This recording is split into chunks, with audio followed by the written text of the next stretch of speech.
یو محفل کې د ګانې غږیږي، زه هغه محفل نه پڅېږم، کیدای شي مو ذهن کې دوه شیونه وي، یو وارې مو ذهن کې دا دي څه د خالق مو وکسي څه د څوره ښه سړی دی ګانې د نه واوري.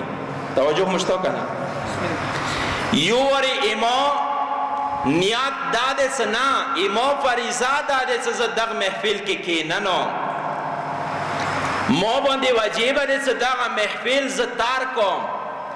دوستان عزیز، کله د انسان سوچ دا وي څه خدایا دا اما فریضه دی، هغه باندې کله انسان عمل وکړلو بیا هغه نه موج پیدا کیږي، هغه نه انقلاب راځي، کیدای شي هغه محفل نه که ته پاڅېدلې خدای داسې بدل راوستلو ټول محفل ړنګ شولو، خلک تا پسې پاڅېدل.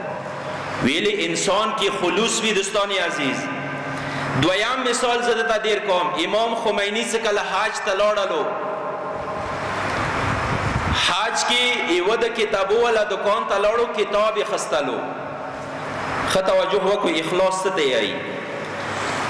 کله کتاب خستلو، کتاب یې راواخستلو، پیسې ورکولې، امن الله اکبر، اذان شروع شولو. کله اذان شروع شولو دکاندار د دې پیسې کېږدوه، ویلې نه خلم پیسې ویلې نه خلی، واجه څه دی؟ الله اکبر، اذان شروع شولو، اذان ټیم باندې معامله صحیح نه دی. چوک ته یایي دکاندار دی نه پیژندي څه دا امام خمینی دی، هغه دی نه پیژندي چې ما دغه خبرې نه کیدای شي انقلاب برپا شي.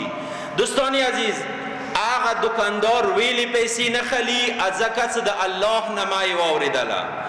امام خمینی ذهن کې یو انقلاب راغللو، بدل شولو.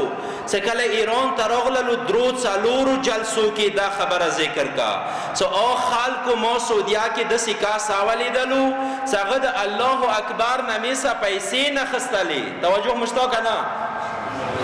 یعنی هغه کې دوره خلوص ورکې و، دوره مخلص و. تاسو تاریخ کې سترګې وغړوئ. حضرت ابراهیم څه کله تبرګای راواخستلو، الله د پاره بتان مات که تاریخ کې انقلاب راغللو. کله حضرت اسماعیل ذبح کړلو، نن ورځې پورې د تاسو پسونه ذبح کوئ. خدای د هغه خلوص واجنه یو انقلاب راوستلو د خلکو زړو کې. پس د حسین قربانی څه کومه وه، هغه چی د پاره وه؟ خلوص د پاره، الله د پاره وه.